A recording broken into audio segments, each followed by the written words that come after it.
शुरुआत में अरुण जी भाई आपसे इसलिए कर रहा हूँ, आप दिल्ली बैठे हैं, हम सब लोगों से भाई सबसे नजदीक, आप सत्ता के सबसे पास बैठे हुए हैं। ये जो मामला इंडिया गठबंधन का, और उसको एक चीज और मैं स्पष्ट कर दूं, इंडिया गठबंधन सही में इंडिया गठबंधन है। वहां पे 4-6 दल ऐसे हैं जिनका अपना भी अगर एनसीपी अजीत पवार से किसी को बात करनी है तो उनको राहुल गांधी से नहीं करनी है, वो उनके अपने चाचा चाचा जी हैं जहां से वो बात कर लेंगे। अगर शिंदे जी, शिवसेना शिंदे को बात करनी है तो उनको राहुल गांधी या कांग्रेस में आके बात करनी है, उनको उद्धव ठाकरे का दरवाजा खुला हुआ है, जाके सबको पता है कैसे बात करनी है। उसी तरह से ये सारी पार्टीज जो हैं, साउथ की बहुत सी पार्टीज हो, सबके पास अलग अलग चैनल है। अखिलेश यादव से बहुत से लोग बात कर सकते हैं, बहुत से लोग ममता जी से बात कर सकते हैं, कुछ लोग तेजस्वी, वहां पे जो बात करनी है वो केवल अमित शाह जी से बात करनी है। तो पहली चीज तो अरुण भाई ये बताइए कि राहुल गांधी का ये कहना कि ये चाबी, या जब हम चाहें तब ये सरकार गिर सकती है, लेकिन वो शायद चाहते हैं कि सरकार अपने कुकर्मों से अपने आप गिर जाए, और इस पे जब एक आपका पहला वक्तव्य कि इसका मतलब क्या है, ये सरकार बहुत वीक विकेट पे है, उसकी बुनियाद बहुत कमजोर है। जी, जहां तक आपने लास्ट वाली बात कही, मुझे लगता है वो बात पहले है। मतलब कि एनडीए सरकार बहुत वीक पिच पर आज भी है, इस बात को कहने के लिए कोई भी प्रमाण की जरूरत नहीं है। कारण अभी आपने देखा बिहार में एक वक्तव्य आया, क्या कहा गया कि हम यादवों को और मुसलमानों का काम नहीं करेंगे। तो ये कौन लोग देते हैं ऐसा वक्तव्य? ये वही लोग देते हैं जो अपने आप को अंदर से कमजोर पाते। जैसे मोदी जी स्टेज पर खड़े होकर बहुत सारे उन्होंने चर्चे किए, मैं उन सबका यहां बखान नहीं करूंगा, परंतु जो जो उन्होंने कहा वो सिद्ध हो गया कि वो अंदर की कमजोरी जो है वो बाहर आ रही थी।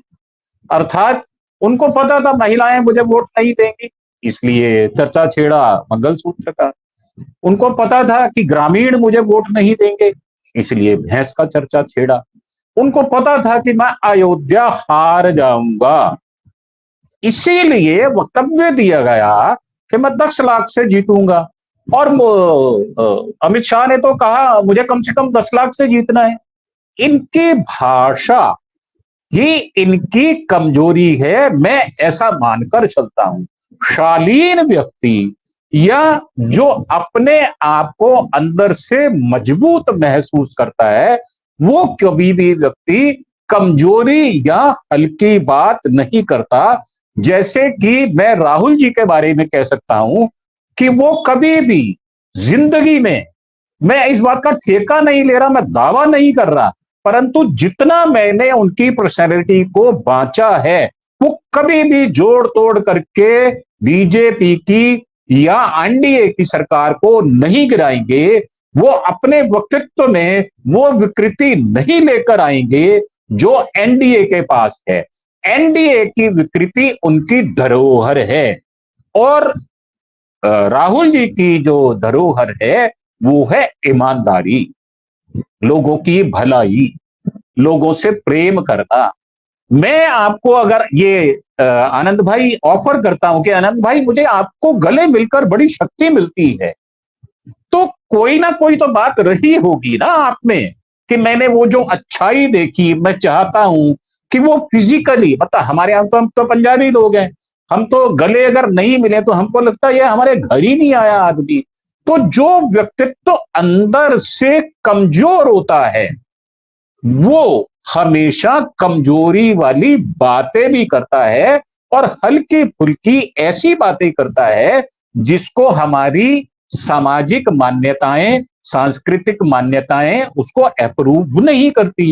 ये बात राहुल जी ने बिल्कुल ठीक कही है कि मैं 1 मिनट में सरकार गिरा सकता हूं, बिल्कुल गिरा सकते हैं, और ये कहना भी ठीक है, क्योंकि वो झुंझुना बजाने नहीं आए, वो राजनीति करने आए हैं। जब आप राजनीति करते हुए ये कहते हैं कि आपको तो वायनाड ने वो कर दिया और अमेठी ने आपको बाहर निकाल दिया, आप अपशब्दों का इस्तेमाल करते हैं। क्या राहुल जी ने आपको कहा कि आपको गुजरात ने धक्के मारकर निकाल दिया। मैं कहता हूं नरेंद्र मोदी को गुजरात ने धक्के मार के निकाल दिया, क्योंकि वो इतना बेईमान आदमी है वो, और उनको बर्दाश्त ही नहीं कर सकते थे। गुजरात वाले अफोर्ड नहीं कर सकते। गुजरात वालों की रोटी बेटी सब बांट दी उन्होंने। अभी लेटेस्ट एक अभी मैंने न्यूज सुनी, वहां पर एक बहुत बड़े घोटाले की, कि वहां पर एक यूनिवर्सिटी खुली हुई है जो एमबीबीएस की डिग्री दे रही है। तो मेरा मानना यह है कि जो व्यक्तित्व अंदर से मजबूत होगा, अर्थात मैं अपने बारे में कहता हूं कि मैं बिकाऊ माल नहीं हूं, मुझे कोई खरीद नहीं सकता, तो इसके पीछे कुछ ना कुछ तथ्य तो होगा। अगर मैं पहले कभी बिका हूंगा तो मैं ये बात दावे से नहीं कह सकता, और अगर मैं ये बात दावे से कहता हूं इसका मतलब मेरे नैतिक मूल्य उच्च रहे होंगे, मुझे संस्कार अच्छे मिले होंगे। तो मेरा ये मानना, आपने जितनी बातें कही हैं कि वहां पर तो एक आदमी से बात करनी पड़ेगी, वो तो बिल्कुल सच कहा आपने, उसमें कोई दो राय नहीं है। और आपने ये कहा जी, एक चीज स्पेसिफिक जरा आपसे, आप उस पर उत्तर दे दीजिएगा। ये जाति जनगणना वाला मामला इंपॉर्टेंट है, क्योंकि राहुल गांधी अपना सारा कुछ जाति जनगणना पे कर रहे हैं, और उसकी वजह से उनको लोगों ने सुनना भी शुरू किया। दूसरी तरफ मोदी जी उस पर बात भी नहीं करना चाहते हैं, नीतीश कुमार उसकी क्रेडिट लेना चाहते हैं। तो इस पे भी जरा एक आपका मैं वक्तव्य समझना चाहूंगा कि इसको लेके हैंडल कैसे करेंगे। देखो, जहां तक बात राहुल जी की है, अगर वो जातीय जनगणना पर जोर दे रहे हैं तो अपने पिछले कहे हुए वक्तव्य पर कायम है, सीधी सी बात है। वो अपने उस एजेंडे को छोड़ना नहीं चाहते। जहां तक नीतीश जी की बात है, नीतीश जी लालच में, क्योंकि वो पलटी राम है, लालच में या सत्ता में रहना एक ध्येय है, इसलिए हो सकता है वो कंप्रोमाइज कर लें। क्योंकि मोदी जी का जो डंडा है, एक चरित्रहीन व्यक्ति किस लिमिट तक जा सकता है, उसकी संकीर्णता कहां तक जा सकती है, मुझे उसके बारे में कोई बात नहीं करनी। मुझे बात यह करनी है जो व्यक्ति मजबूत है, जो मुद्दों को नहीं छोड़ रहा, जो राजनीति इसलिए नहीं करता कि मुझे सत्ता चाहिए। मुझे राहुल जी के ये शब्द, आज उनका जन्मदिन है, मुझे उनके ये शब्द बहुत अच्छे लगते हैं कि भाई सत्ता के पीछे नंगे होकर आप भागो, मैं तो सत्ता में पैदा हुआ हूं, मैंने आंखें खोली तो इस सत्ता में था। तो वो जो काम कर रहे हैं जनता के मुद्दों पर कर रहे हैं, और जनता में जो ये जातीय गणना है ये क्यों ना हो।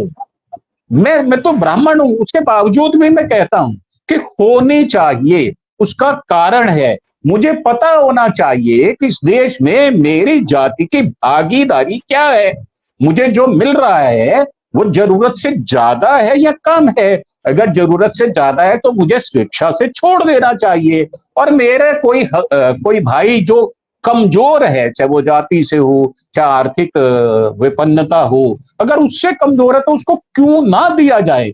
तो मुझ तक ये सूचना पहुंचेगी कैसे? पहुंचेगी तो गणना करने से। और मैं आपको आनंद भाई बता दूं, मैंने सेंसस खुद किया है 11 में, 21 में अपनी वाइफ के साथ। 21 में नहीं हुआ, 11 में किया मैंने, 2001 में किया। मैं खुद गणना के अंदर उनके साथ जाता रहा, उनको हेल्प करने के लिए। कौन कौन से मुद्दे बाहर आते हैं ये आपको स्पॉट पे जाकर पता चलता है कि कौन सा विकर सेक्शन है, कहाँ पानी नहीं है, कहाँ जल नहीं है, कहाँ वो नहीं है, शौचालय नहीं है, कहाँ लोग अभाव में जी रहे और उनके परिवार के किसी सदस्य को सरकारी सहायता मिली ही नहीं है। ये कैसे पता चलेगा? एक बड़ा पढ़ा लिखा सा एक पैटर्न है कि सीधी सी बात, भाई उनकी गणना कर दो। हम जब पूरा कुटुंब इकट्ठे होते हैं, बारात लेकर जाते हैं, लड़की वाला कहता है 150 मत लेके आओ, हम कहते हैं भाई 150 तो हमारे परिवार के लोग हैं, तो हम गणना करते हैं ना भाई, मामा जरूरी, फूफा जरूरी, तो क्यों ना हो गणना। और मोदी जी इस बात पर बात नहीं करेंगे, ये मैं आपको लिख कर देता हूं, और राहुल जी इस मुद्दे को छोड़ेंगे नहीं। हाँ, नीतीश बाबू सत्ता के लालच में कुछ भी करेंगे, कुछ भी करेंगे। अभी मैंने एक सीन देखा बड़ा अच्छा, कि वो उनके हाथ को ऐसे मुड़ा हुआ हाथ रखा हुआ था और मोदी जी के हाथ को ऐसे करके देख रहे थे, जैसे कि उनका सगा भाई कोई बीमार पड़ गया हो, कमजोर हो गया हो, वो उसके हाथ को पकड़कर संबल दे रहा हो, ताकत दे रहा हो। तो कई बार नीतीश जी ऐसे व्यवहार करते हैं कि मानसिकता, जो मानसिकता होती है वो कमजोर दिखाई देती है। कई बार मुझे लगता है कि अपने में है या नहीं है, तो इसलिए उनकी बात मैं नहीं करूंगा। बाकी हाँ, राहुल जी जिन मुद्दों पर पहले चले थे उन मुद्दों को छोड़ेंगे नहीं, चाहे सत्ता में, लोकसभा में कितना ही संघर्ष हो, चाहे फिर से फरेब करके आप उनको लोकसभा की सदस्य से निलंबित क्यों ना कर दो, परंतु वो अपने मुद्दे को नहीं छोड़ेंगे। ये मेरी उनके बारे में विवेचना है पर्सनल। बाकी कोई पार्टी कर रही हो तो वो बात है ना। जी जी।